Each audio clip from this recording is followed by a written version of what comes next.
Wes, comment êtes-vous parvenu à accepter toutes ces choses? Comment avez-vous réussi à laisser derrière vous toutes ces sévices, ces distorsions?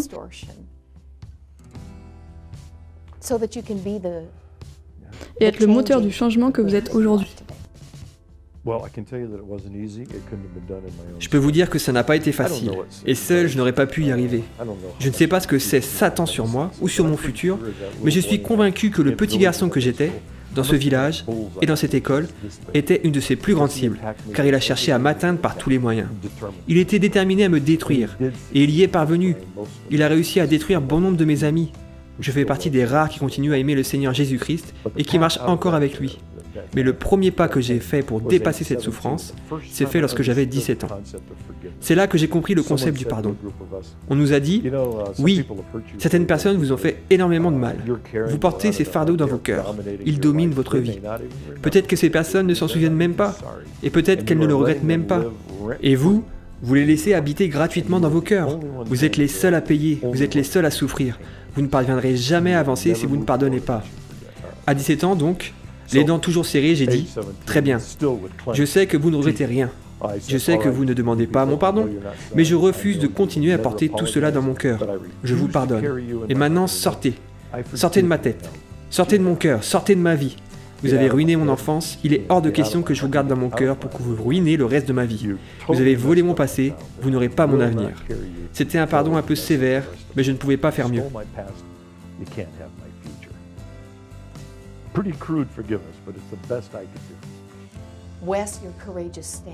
Wes, grâce à votre résistance, vous avez pu accomplir ce que vous souhaitiez. Aujourd'hui, cette école est en ruine. Elle n'existe plus, effectivement. Et vous êtes devenu le défenseur de ce type d'injustice.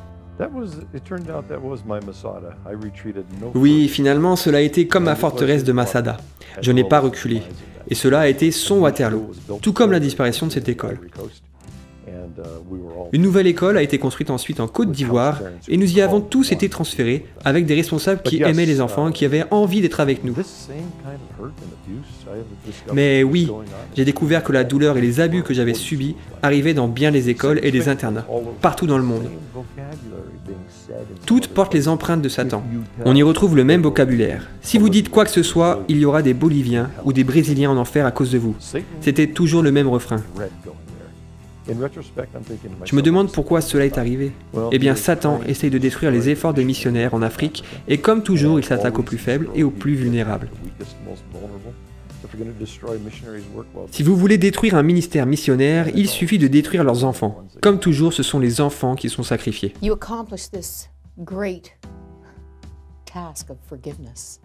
Vous avez réussi à pardonner avec l'aide de Dieu, mais vous en avez parlé à personne pendant près de 35 ans, pas même à votre femme?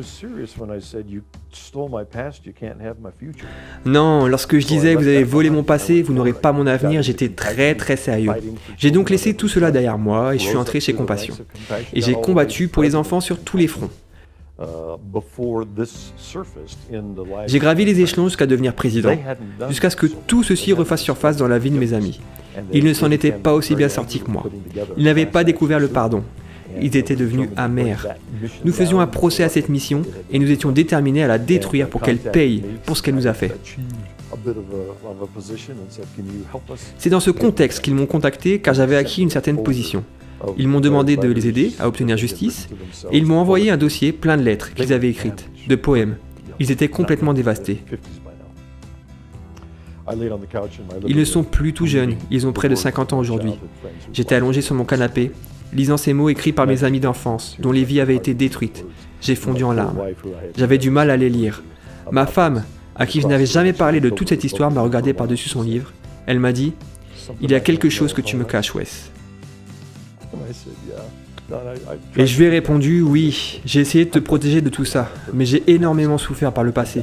Certains de mes amis ont souffert encore plus, et je devrais sans doute retourner me battre pour eux. Et c'est ce que j'ai fait.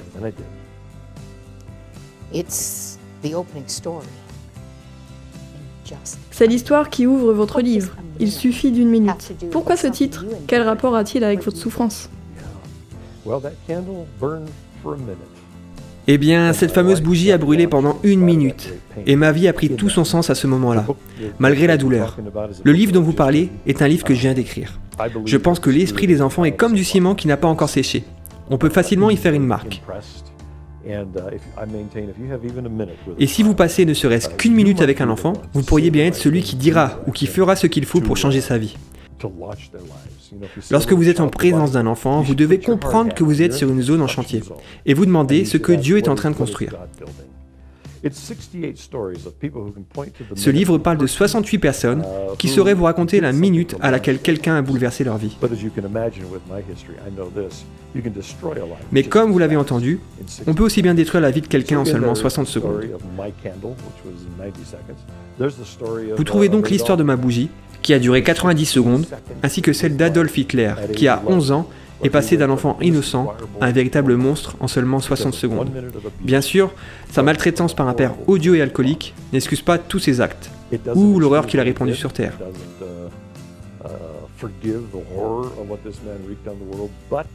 Mais cela explique pourquoi il est devenu cet homme, et pourquoi c'était totalement prévisible. Ce sont des histoires poignantes de bons et de mauvais exemples.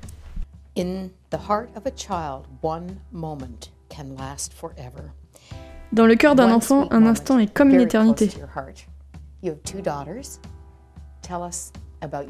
Avez-vous un moment plein de douceur qui vous a marqué? Oui, c'est un bon exemple de l'importance d'une minute. J'ai 2 filles qui sont adultes maintenant, mais lorsque l'aînée Jenny avait 4 ans, elle était une vraie fripouille, la reine des couches tard. Elle était bien plus maligne que Donna et moi. Nous tombions toujours dans ses pièges. Elle voulait un verre d'eau, ou encore ceci, ou cela, pour retarder l'heure du coucher.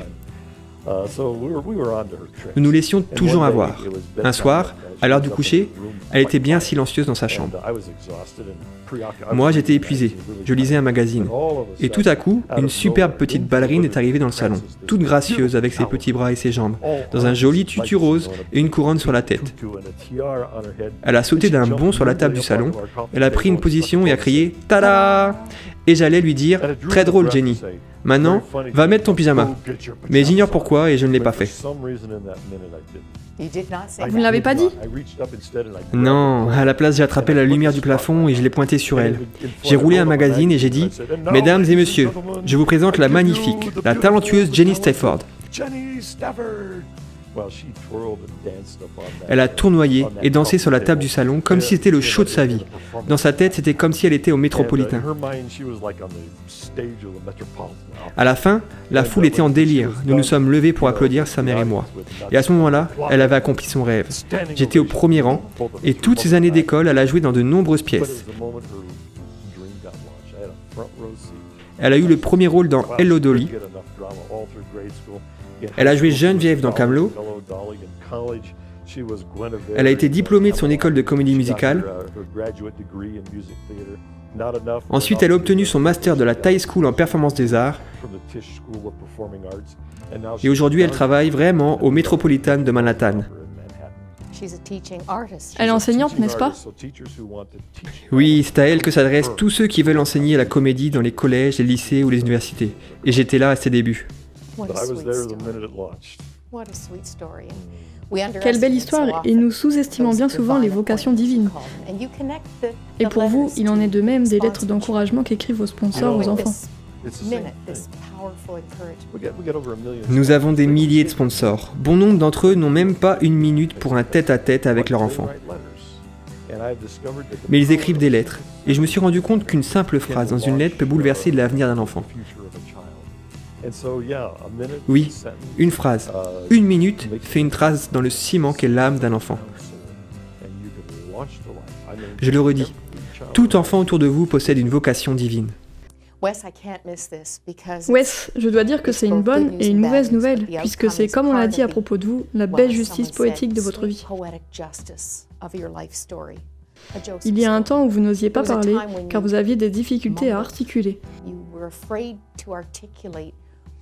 C'est difficile à croire, car je dis toujours que vous devriez faire de la radio. Mais vous en avez fait pendant des années, avec une très bonne diction. Ça aussi, c'est une grâce dans votre vie. Et pourtant, cela a failli ne jamais arriver. À l'âge de 6 ans, dans cet horrible internat, dans lequel tous les adultes étaient des monstres, nous étions comme des animaux en proie. Tout ce que nous faisions était surveillé. Tout contact visuel avec un adulte ne menait à rien de bon. Toute conversation menait au désastre. J'ai donc appris à marcher tête baissée et à parler dans ma barbe.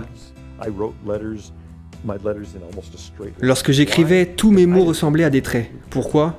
Parce que personne ne se souciait de ce que je pensais. Au CP, ma maîtresse, Madame Long, s'est mise en colère contre ce petit garçon qui marmonnait et qui ne la regardait jamais dans les yeux. Elle m'a attrapé par le col, m'a soulevé au-dessus de mon bureau et m'a hurlé en me postillonnant au visage « Parle clairement, imbécile !» Et elle m'a rejeté sur ma chaise. Elle ne m'a pas demandé pourquoi je ne parlais jamais. Elle se fichait bien de savoir si j'étais perturbé.